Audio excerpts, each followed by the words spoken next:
हम लोग एक नए वर्ष 2025 में प्रवेश कर चुके हैं और इस बात से आप सब लोग अवगत हैं कि 2025 का वर्ष जो है बिहार में चुनावी वर्ष है और बिहार में रोजगार एक बड़ा मुद्दा है।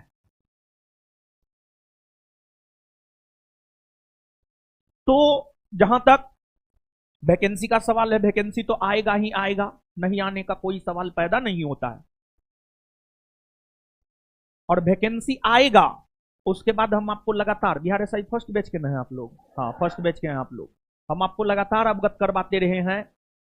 वैकेंसी आएगा और एग्जाम में चट मंगनी पट बिया होगा, मतलब एग्जाम आपको पतो नहीं चलने देगा कब प्रीलिम्स हो गया, कब रिजल्ट दे दिया, कब मेंस हो गया, कब रिजल्ट दे दिया, कब फिजिकल हो गया, कब मेरिट आ गया। मतलब ये वाला सिचुएशन होगा, आप देख लीजिएगा। वैकेंसी आने के बाद, वैकेंसी आने के बाद बोर्ड अफरा तफरी मचा देगा, आप देख लीजिएगा। और हमारा अनुमान कभी गलत नहीं हुआ है। तो कुछ इंस्ट्रक्शन हम आपको दे रहे हैं और 2025 में अब हम लोग प्रवेश कर गए हैं। कुछ नया तरीका से काम करेंगे, कुछ अच्छा करेंगे, कुछ बेहतर करेंगे। जीवन में हमेशा जितना किए हैं बेहतर, उससे ज्यादा बेहतर करने का प्रयास कीजिएगा, तभी बहुत ज्यादा आगे बढ़ पाइएगा। तो बात यह है कि आपके बैच में पढ़ाई भी हमको लगता है 60-70% हो गया है, 60-70% के आसपास तैयारी हो गया है। 20-30% है। जब 60-70% हो गया है तो 20-30% सिलेबस भी आपका कंप्लीट हो जाएगा। तो अब आपको टेस्ट, फुल लेंथ टेस्ट देना चाहिए, ऐसा हम अपने अनुभव और संस्थान से जो सफल हुए छात्र हैं उनसे वार्ता करके, उनसे अनुभव प्राप्त करके आपको दिशा निर्देश दे रहे हैं। फिलहाल तो प्रत्येक 15 दिन पर यह टेस्ट होगा, लेकिन आगे चल करके प्रत्येक सप्ताह यह टेस्ट होगा, प्रत्येक वीक, और फिर आगे चलकर सप्ताह में 2 से 3 टेस्ट होगा, 3 से 4 टेस्ट होगा सप्ताह में, 3 से 4। तो उसके लिए जो दिशा निर्देश है, सॉरी, एक्सक्यूज मी, प्लीज, ये सब बर्दाश्त नहीं किया जाएगा। यहां पर तो हम आपका सॉरी, प्लीज, एक्सक्यूज मी सुन करके हम आपको दे देंगे बैठने के लिए, लेकिन आप एक बात सोचिए, क्या यही काम अगर आप मेन एग्जाम में करेंगे तो क्या आपको देगा? अगर 11 बजे गेट बंद होता है, 11:01 पर आप जाते हैं तो आपको एंट्री नहीं देता है, आपका पूरा मेहनत बेकार। थोड़ा सा सजने समरने में कम समय दे करके सही समय पर आप पहुंच जाए। और ये फर्स्ट एंड लास्ट वार्निंग है, और ये मेरा आदेश है, आदेश है मेरा।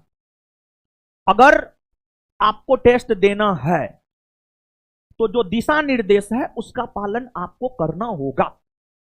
आप जबरदस्ती किसी कोचिंग के मेंबर से मुंह नहीं लगाएंगे। 12 बजे से टेस्ट है, 12 बजे से पहले 11:30 बजे आकर के आप अपने सीट पर बैठ जाइए, ये मेरा रिक्वेस्ट है। और टेस्ट 12 बजे से ही होगा, हमेशा टेस्ट 12 बजे से ही होगा, और हमेशा टेस्ट रविवार को ही होगा। 12 बजे से टेस्ट होगा, 11:30 बजे आप अपने सीट पर आकर के बैठ जाएंगे। 11:45 के बाद एट एनी कॉस्ट आपको एंट्री नहीं दिया जाएगा। आप लड़की हैं या आप लड़का हैं, आप हमारे भाई हैं, आप हमारे मित्र हैं, आप हमारे दोस्त हैं, कोई भी हैं आप हमारे, हम नहीं देंगे एंट्री। ये दिशा निर्देश हम अपने कोचिंग के टीम मेंबर को दे रहे हैं, आगे से नहीं देना है। ऑन कैमरा हम ये बात बोल रहे हैं, सबको, सब लोग आराम से सुन लीजिए, समझ लीजिए। और कुछ चीजें आज निकल करके सामने आया है कि बिट्टू सर बोल दिए हैं कि ऑनलाइन वाले भी आकर के टेस्ट दे दीजिए, लेकिन यहां पर सोचने वाली बात है। अगर सर बोल भी दिए हैं, हम तो वैसा देखे नहीं है, सर ने हमको बताया भी नहीं है। सर अगर कुछ भी अनाउंसमेंट करते हैं तो हमको बता देते हैं, लेकिन हमको बताए नहीं है, ना ही हमने उनका कोई वीडियो देखा है ऐसा। लेकिन पहली बात, बिट्टू झा सर तो टेस्ट करवाते नहीं है, टेस्ट तो हम करवाते हैं। सारा कुछ हमको हैंडल करना होता है। और तो टेस्ट में कौन शामिल होगा कौन शामिल नहीं होगा ये तो स्पष्ट है। स्पष्ट ये है कि एक बात आप हमको बताइए, ऑफलाइन तो मेरा क्लासरूम पूरा भरा हुआ है, ऑफलाइन में क्लासरूम भरा हुआ है ना जी, दोनों ऊपर नीचे दोनों भरा हुआ है। तो पहला अधिकार ऑफलाइन वालों का बनता है टेस्ट देने का, ऑनलाइन वालों का दूसरा अधिकार बनता है। और ऑनलाइन वालों का अगर बिट्टू सर बोल भी दिए हैं तो दूसरा अधिकार तब बनता है जब जगह हो हमारे पास। अब हमारे पास अगर जगह ही नहीं है, ऑफलाइन ही बच्चा फूल है और हमारे पास जगह ही नहीं है, हम कहां से बैठाएंगे? पहला और महत्वपूर्ण इंस्ट्रक्शन, समय पे आए नहीं तो आपको एंट्री नहीं मिलेगा। आज हम रिक्वेस्ट कर रहे हैं, लेकिन अगली बार से सच में नहीं मिलेगा, चाहे आप कोई भी हैं, चाहे आप मेरे कितने भी करीबी क्यों ना है, उससे कोई मतलब नहीं है। और दूसरा इंस्ट्रक्शन सीधा सा सोचने वाली बात है, अरे आप स्टूडेंट हैं, आप बुद्धिजीवी वर्ग में आते हैं, तो आप भी थोड़ा सोचिए। आप सब लोग तो बैच में पढ़ रहे हैं, ऑफलाइन सीट है बैठने का, तो ऑनलाइन वाले को हम कहां से बैठा देंगे? अगर मे भी बिट्टू सर बोल भी दिए हैं तो हम ऑनलाइन वाले को कहां पर बैठाएंगे? जगह ही नहीं, हम अपने कपार पे बैठाएंगे? कपार पे तो नहीं बैठाएंगे, नहीं ना बैठाएंगे हो। तो ये सोचने वाली बात है कि ना। अब आप जबरदस्ती कीजिएगा, नहीं बिट्टू सर बोले हम देबे करेंगे, अरे यार हमारे पास जगह होता तो हम तुमको क्यों नहीं बैठाएंगे? एकदम बैठाएंगे हम तुमको। जगह ही नहीं है तो हम तुमको कहां से बैठाएंगे? तो जगह का भी तो अभाव है। तो इस चीज को आपको भी ना समझना होगा। अगर आप ज्ञान बिंदु जीएस एकेडमी के छात्र हैं तो आप इस बात को समझिए और आपको समझना पड़ेगा, क्योंकि उस सेंटर पर जो है हंगामा कर रहा है, बहुत सारा विद्यार्थी आ गया है, तो अभी जाएंगे यहां के बाद वहीं पर जाएंगे, समझ गए? तो ऐसा थोड़े होता है, जोर जबरदस्ती करके तो कुछ नहीं होता है, समझ गए? प्यार से कहिएगा तो हम इधर उधर जगह अवेलेबल भी करवा देंगे, लेकिन जोर जबरदस्ती करके कहिएगा तो थोड़े होगा, नहीं होगा। और जोर जबरदस्ती से कुछ होता है? कुछ नहीं होता है। और तीसरी बात देखिए, आप, और ये चीज सबसे ज्यादा जरूरी है आपके लिए, आप अपने प्रति ईमानदार बनिए। ये हम इसलिए बोल रहे हैं क्योंकि क्वेश्चन देंगे, क्वेश्चन देने के बाद आप बनाइएगा, अगल बगल में ताका झांकी करते हैं आप, उससे आपका वास्तविक आकलन निकल करके सामने नहीं आ पाता है, आपकी वास्तविकता निकल करके सामने नहीं आ पाती है। और जब तक आपको अपनी वास्तविकता मालूम नहीं होगा तब तक आप बेहतर नहीं कर सकते हैं, तब तक आप अपने में सुधार नहीं कर सकते हैं, और तब तक आपके जीवन में बेहतर नहीं हो सकता है। तो इसलिए हम आपसे रिक्वेस्ट करेंगे कि आप सब लोग ईमानदारी से बनाइएगा, और आप ये मान करके बनाइए आपको 10 मार्क है, 20 मार्क है, 25 मार्क है, 50 मार्क है।